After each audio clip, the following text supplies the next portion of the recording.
আসসালামু আলাইকুম। Hello everyone, welcome back to my channel. This is Marjia daily blog থেকে বলছি।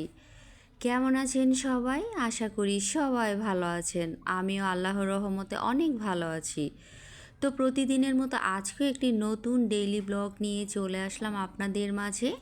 তো ডেইলি ব্লগটা সকাল থেকেই শুরু করেছি। আর আমি প্রতিদিন সব কাজ সকাল থেকেই শুরু করি, কারণ আমার সকালবেলা উঠে খাওয়া দাওয়া, তারপর হচ্ছে দুপুরবেলা রান্না বান্না, তো এগুলোই যেহেতু বাসায় থাকি তাই বাসার কাজগুলোই প্রতিদিন করে থাকি। তো আজকে একটুখানি বের হয়েছিলাম, বিকেলবেলা ধানমন্ডিতে গিয়েছিলাম। ধানমন্ডির একটা স্পেশাল ফুচকা, মানে দই ফুচকা আর হচ্ছে গিয়ে চটপটি, এত পরিমাণ সুস্বাদু। তো এটা খেতে ধানমন্ডি চলে গিয়েছিলাম। তো সকালবেলা ঘুম থেকে উঠেই নিয়ে নিলাম একটু নাস্তা বানানোর জন্যে। তো নাস্তা বানানোর আগে আমি নিয়ে নিলাম হচ্ছে গিয়ে একটা ডিম সিদ্ধ করে, আর কিছু খেজুর নিলাম। তারপরে পেঁপে নিয়ে আসছিল, তো পেঁপেগুলো নিয়ে নিলাম। তো আমার হাতে অনেক সময় ছিল, আমি একটু পেঁপেগুলোকে ডিজাইন করে কেটেছি। তো আমার মা বলছিল যে মানুষের হাতে অনেক সময় থাকলে যা হয় আর কি। তো ডিজাইন করে একটু কেটে নিলাম কিছু পেঁপে। তারপর হচ্ছে গিয়ে একটু শরবত করে নিলাম ইসবগুল দিয়ে। তো এই তো ছিল সকালবেলার নাস্তা। তো ইসবগুলের শরবতটা বানিয়ে আমি এই নাস্তাগুলোই সকালবেলা করে নিলাম।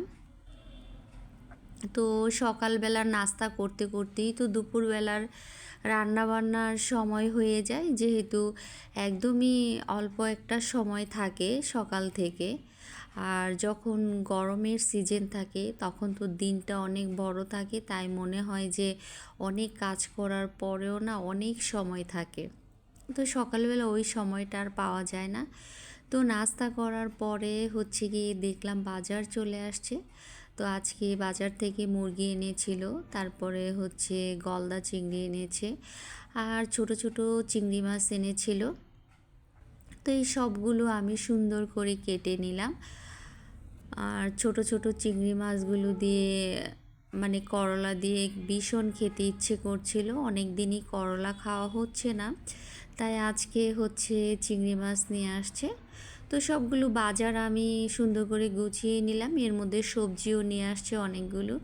তো সব কিছু আমি কেটে নিলাম, কারণ বাসায় বাজার আনলে আমি কাটি।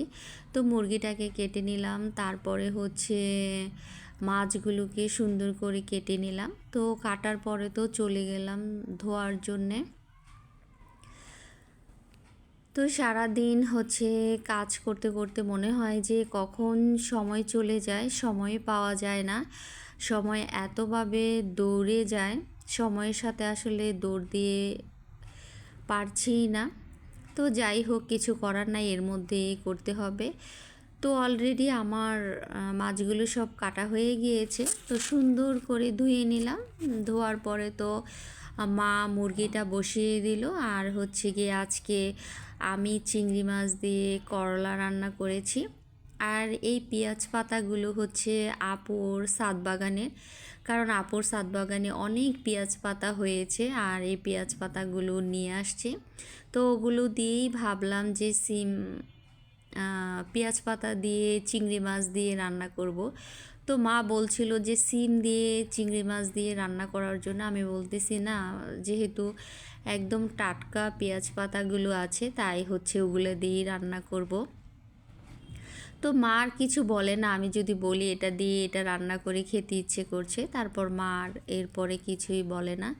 তো এর মধ্যে তো ওগুলো সব কাটা হয়ে গিয়েছে, আর আমি করলাটা কেটে নিলাম। তো করলাটা তো আমি খুব সুন্দর করে রান্না করে ফেললাম এক চুলায়, আরেক চুলায় মা মুরগির মাংসটা বসিয়ে দিল। তো মুরগির মাংস হওয়ার পরে একে একে চিংড়ি মাছ দিয়ে পেঁয়াজ পাতা দিয়ে রান্না করে ফেললো। তারপরে তো ডাল রান্না করে ফেললো।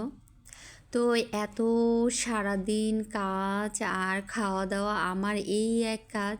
আমি সারাদিন কাজের মধ্যে কাজ না করি যতটুকু, তার পরিমাণে খাবার খাই একটু বেশি, কারণ আমার খাবার দাবার খেতে খুবই ভালো লাগে। আর তাছাড়া আমাদের বাসায় সবাই খেতে ভীষণ পছন্দ করে। মনে হয় যে মানে আমার কাছে মনে হয় আমি না এক সময় না খেলে সারা দিন কিছুই খাইনি এমন মনে হয়। তো এই কাজের মধ্যে খাবারটাই আমার কাছে ভীষণ পছন্দের, আর খাবারটা খেতেই আমার ভীষণ ভালো লাগে। তো যখন যেটা মনে চায় মা ওটাই রান্না করে, কখনোই বলে না যে এখন না পরে। আমরা যদি কখনো কিছু বলি ভাই বোনেরা যে এটা খেতে ইচ্ছে করছে, আমার মা কখনোই বলবে না যে কালকে করে দেব, মানে আজকে খেতে ইচ্ছে করেছে মানে আজকেই করে দেব। সেটা যদি রাত 12টা হয়ে যায় বা কখনো অনেক রাতে ঘুম ভেঙে যায়, তো মাকে যখন বলি যে মা এটা খেতে ইচ্ছে করছে, ঘরের মধ্যে যদি থাকে আমার মা এটা রাতের একটা হলেও রান্না করে খাওয়াবে। তাছাড়া যদি না থাকে তো দেখি ঘুম থেকে ওঠার আগেই আমার মা ওটা ম্যানেজ করে রান্না করে ফেলছে বা বানিয়ে ফেলছে। তো এই জিনিসটা মাকে অনেক সময় বলি যে না পরে খাবো বা কিছু একটা। তো একবার বলার পরেই মা চেষ্টা করে ওই জিনিসটাই রান্না করতে, আমাদের পছন্দ অনুযায়ী সব সময় মা সব কিছু করে। তো যাই হোক, কথা বলতে বলতে তো রান্না বান্না সব শেষ হয়ে গেল। তারপরে তো দুপুরের খাবারের সময়ও হয়ে গেল। তো খাবারগুলো সব টেবিলে দিয়ে দিলাম। এর মধ্যে তো খাবার খেয়ে নিলাম। খাবার খাওয়া দাওয়ার পরে পেঁপে ছিল, আবার একটা পেঁপে কেটে নিলাম। তো পেঁপেটা তো খাওয়া দাওয়া করে বিকেলবেলা বের হয়ে গেলাম ধানমন্ডিতে সেই স্পেশাল দই ফুচকা খাওয়ার জন্যে। এই ফুচকাটা এত পরিমাণ ভালো লাগে খেতে। এটা রাস্তার পাশেই, কিন্তু ওনার হচ্ছে একটা ফাস্টফুডের দোকান আছে, এর অবসর সময় উনি এখানে এটা সেল করে। কিন্তু এত পরিমাণ লোকজন হয় আর ওনার খাবারও এত পরিমাণ সুস্বাদু, অন্য যে কোনো জায়গার থেকে এটা একদম বেস্ট।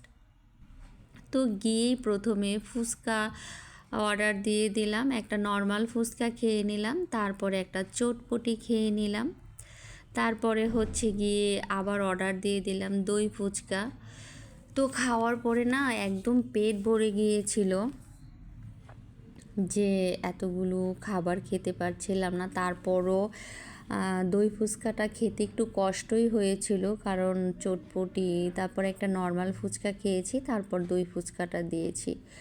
তবে আমি আরেক দিন দই ফুচকা খেতে যাব, কারণ ভালো করে খেতে পারি নাই, পেট ভরা ছিল।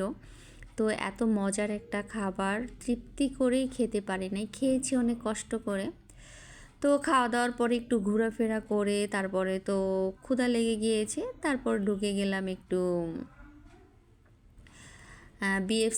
বিএফসিতে ঢুকে ওখানে রাতের খাবারটাও খেয়ে নিলাম। তো রাতের বেলা হচ্ছে চিকেন ফ্রাই নিয়ে নিলাম, তারপরে হচ্ছে নাচোস, তারপরে এই তো একটা চিকেন রোল। তো এত কিছু খাওয়া দাওয়ার পরে বাসায় চলে আসবো।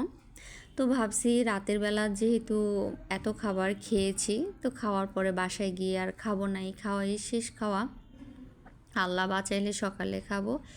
তারপরে তো নিয়ে নিলাম একটা রিক্সা। তো ধানমন্ডি থেকে রিক্সা করে আসছিলাম, ঠান্ডা ঠান্ডায় খুব ভালোই লাগছিল। তো রাতের বেলা আর ওরকম কিছুই খেলাম না, যেহেতু অনেক খাবার খেয়ে আসছি। তো 11:30টার দিকে অনেক ক্ষুধা লেগেছে, অনেক না অল্প ক্ষুধা লেগেছিল, তখন এক গ্লাস দুধ খেয়ে নিলাম। তো এই তো ছিল আজকে সারাদিনের ডেইলি ব্লগ। সবাই ভালো থাকবেন, সুস্থ থাকবেন, আল্লাহ হাফেজ।